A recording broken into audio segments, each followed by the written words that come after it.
Well, it's actually recording this time, so let's go. Hi friends! I am so excited to be launching another pattern for y'all. This pattern is a pleated high-waisted skirt with a Victorian-inspired bootlegger pocket. A luxurious Victorian-inspired pocket, I might add. You can fit a whole wine bottle. And this pocket also removes the need for a zipper. So if zippers aren't something that is readily available where you are, or you don't like to contribute to plastic and metal waste, then this is the pattern for you. Now you may be wondering about the names of these 3 different skirt variations. First we have the Kaylee skirt, the one that spawned this whole thing. This was originally going to be the only style of the skirt, but then I had so many other ideas that it just spiraled out of control. And this skirt is, like I said, the Kaylee skirt. I named it after my sister-in-law, who inspired the whole concept of let's do a pleated skirt pattern. The other 2 are called the knife skirt because it's a knife pleat, which is, you know, fun and cute and spooky, and the Clueless skirt because of the iconic film Clueless. Anyways, let's talk sizing real quick. This pattern comes in a size range of 22 different sizes. It can accommodate a waist size ranging from a 23-inch waist to a 60-inch waist. Because where's the fun in a pattern that isn't for everybody? I don't know. So there are 2 ways that you can buy this skirt, or at least 2 bundles you can purchase. The main pleated skirt bundle, in which you get all 3 styles for the price of $5 in your size. Just be super sure that when you buy it on my Kofi, you leave me your email address, because that's how I'm gonna send it to you. The Kofi store doesn't let you do instant digital downloads with more than like 2 options, and this is, like I said, a 22 different sized skirt pattern, so I kind of had to work with the system and finagle it a bit to do what I needed to do. The other option for buying this skirt is to buy the full size range of one style. This would be what you would do if you are going to be using it for some kind of a commercial purpose. If you're going, like if you're a small boutique and you're going to want to make these skirts yourself and sell them, or perhaps if you're like a theater or a cheer team where you need to outfit like a whole variety of different sized people in the same garment. If that is the case, be sure to let me know. I will happily give you the commercial rights, that's no problem. I just like want to know because I'm curious and I sort of want the bragging rights of being like, hey, that's my pattern, I did that. So yeah, let's just mutually support each other as creators. Choosing your size! Like I said before, the waistband is really the only thing that matters. So if you are in between sizes, I would recommend that you go up a size and then you can either move your button to the side a little bit to cinch that in just a little, or you can add a little bit of elastic in the back of the waistband to cinch it in just a little bit and take some of the ease out of it. But you'll still have the pleats all exactly the same and you won't have to do any pleat math on your own. That's really the benefit of this pattern. You don't have to think about the pleats at all. I did all the thinking for you. And here's a tutorial for how to do both of those things. To add an elastic waistband to the back section of your dress and take it in, go ahead and mark about 1 inch from the fold if your dress is folded in half, and 1 inch from the opening. Now in between these 2 marks is where you're going to insert your elastic. So find some elastic, it doesn't matter how wide it is, and measure from the first mark that you made to the second mark. But so that your elastic is actually taking your waistband in, you're going to cut it about 1.5 inches to 2 inches shorter than the space between those 2 marks. Also, just for the record, you're actually going to want to do this on the opposite side of the midline that I did it on. So you're going to want to do it closer to your raw edge and farther away from the folded edge there on your skirt, because this is actually the front of the waistband that I'm currently pinning it to, whereas you will want to pin it to the back of the waistband. What you would do next is take this over to your sewing machine and with a zigzag stitch, stitch this elastic into place. And if you're going to be doing this, I would strongly recommend doing a top stitch along the top edge of your waistband to hold everything neatly together, and then continue on with the instructions as normal. The other method for taking the skirt in is to simply move the button over like I'd said before. So what you would do is instead of putting your button here, you'd put it right here, and that would cause your skirt to lean this way just a little bit, and it would take about 1 inch or 1.5 inches away from your waistband measurement. Choosing your length. Real talk, everybody's legs are completely different lengths. This is normal and good and healthy.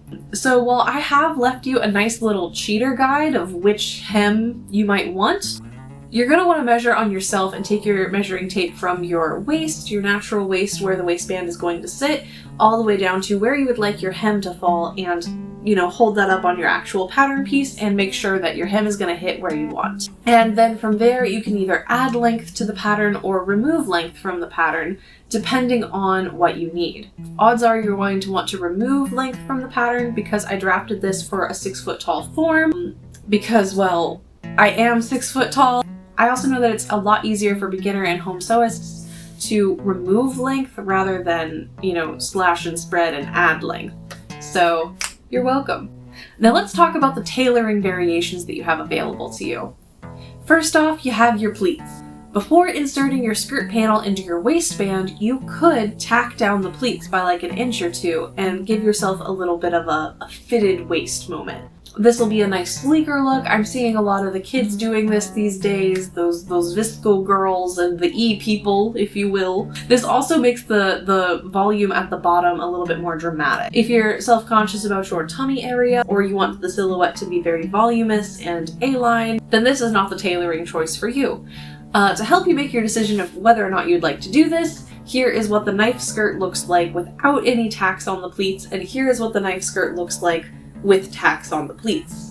Another thing to be sure to keep in mind though is that tacking down those pleats, you don't want to just do it straight. You're going to want to hold it up on your body and actually pin it as the pleats lie, because your body is not shaped like one solid tube. So here's a quick tutorial for that. So here you see me doing what I described before. I have got my skirt on and a safety pin so I can wear it, and I am just taking these pins and making sure that I am only grabbing my pleated skirt fabric and not my skirt that I'm wearing underneath. I am pinning down my pleats. You can also see that I'm using this yellow stripe as a guide so that I'm pinning them all in the same place. When I get to the back, it gets a little bit harder and I have to do a little bit more guesswork, but it was possible to do without a dress form or a full-length mirror. I did have to take off my safety dress underneath and unpin and repin some of the pleats in the same spot. Then I laid out my fabric flat and I readjusted my pleats to make sure that they were all pinned down nicely. As you'll notice, I've taken special care not to pin shut my welt pocket opening. I am going to do some stitching right along that folded edge, but I'm going to make sure that I don't do it straight over my skirt because then my pocket will be completely useless.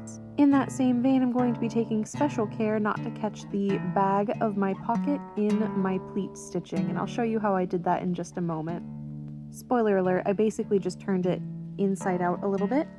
But to do most of the pleats, I just used a top stitching stitch and a pretty brown thread, and remembered to backstitch nicely along each of the beginnings and endings of my seam lines. When it came time to sew my pleats over top of the pocket bag, I made sure to flip it upwards so it wouldn't be in the way. You can see it there where it's flipped out of the way in the corner. And I'm only able to sew about an inch at a time because the tension from the bag pulling on the fabric will create wrinkles if I try to do more than that. But I can flatten it about an inch at a time without any issues. Now to do the stitching along the top edge of the pocket, you just line that up with nothing underneath and you stitch right on the corner as closest to the edge as you can. This may look and sound a little bit complicated, but with some practice and possibly some unpicking and resewing, I'm sure that you'll get the hang of it. I always like to throw in some advanced or funky techniques for you guys to experiment with, and this is one of the challenge techniques, so if this isn't something that you want to do or it scares you, you don't have to do it. You can throw it right out. But I think it adds a nice tailored look, and I think it can be a fun addition for any pleated skirt.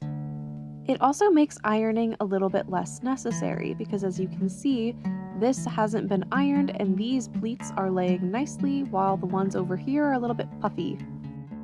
Now, the other adaptation that you can easily make is using a zipper instead of the Victorian pocket. But now why would you want to do that? Well, maybe you don't have enough fabric, or you cut the utility pockets for the Kaylee skirt and you don't really want to have like 4 pockets in your skirt. However, I think that you could never have enough pockets, but that's beside the point. The other reason why you might want to use a zipper instead of the zipperless pocket option is because the zipper will give you less bulk and it won't pull if you do the tacking option. Hear me out here. For my knife skirt, I gave it a zipper because, like I said, because of all of the tension that's being put on by my waist being fitted, it would cause like a pucker, like there would be an opening in the side of my skirt. And while it would be subtle because I'd have fabric underneath, some people might not want that. It'll also add a little bit of bulk right there.